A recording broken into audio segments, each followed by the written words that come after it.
Manajemen PT Sri Rejeki Isman atau Sritek menegaskan tidak ada pemutusan hubungan kerja terhadap 2.500 karyawan di perusahaan tekstil tersebut.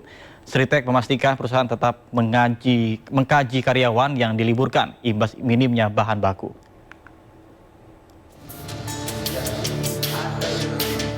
Manajemen perusahaan tekstil PT Sri Rejeki Isman atau Sritex dipanggil oleh Kementerian Ketenagakerjaan untuk mengklarifikasi mengenai isu pemutusan hubungan kerja ribuan karyawannya. Sebelumnya, Wakil Menteri Ketenagakerjaan Immanuel Ebenezer Gerungan mengunjungi PT Sri Rejeki Isman Tbk atau Sritex di Sukoharjo, Jawa Tengah. Kunjungan ke Sritex ini juga bentuk konkret bahwa negara hadir. Immanuel menegaskan bahwa kehadirannya untuk memastikan nasib 50.000 buruh PT Sritex telah dijamin oleh perusahaan. Lebih lanjut, ia mengatakan kunjungan ke perusahaan raksasa bidang tekstil ini atas perintah langsung Presiden Prabowo Subianto.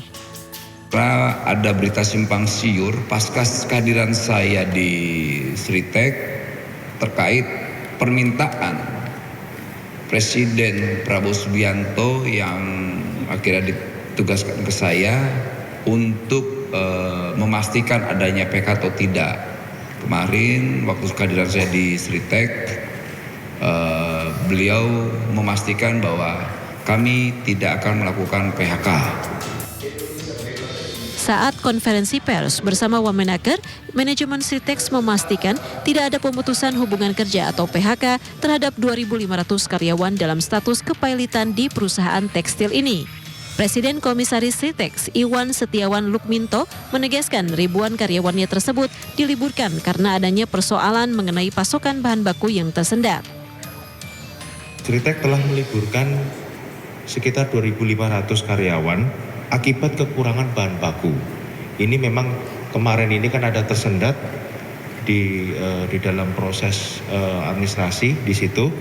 Dan jumlah karyawan yang diliburkan akan terus bertambah apabila tidak ada keputusan dari kurator dan hakim pengawas untuk izin keberlanjutan usaha. Jadi ini ada proses going concern yang harus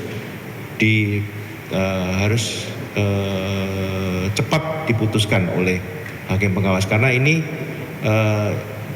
akan membantu kami dalam keberlangsungan. Bila itu ada, kita kembali lagi.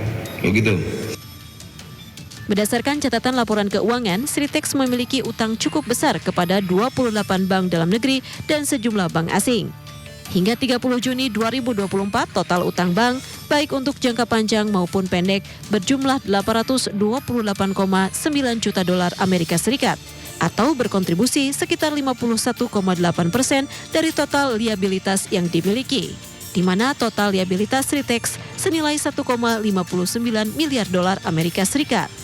Pemerintah terus berupaya menyelamatkan kasus kepailitan Sritex yang bisa berdampak luas terhadap industri tekstil dan produk tekstil dalam negeri, termasuk dampak terhadap nasib puluhan ribu karyawan Sritex.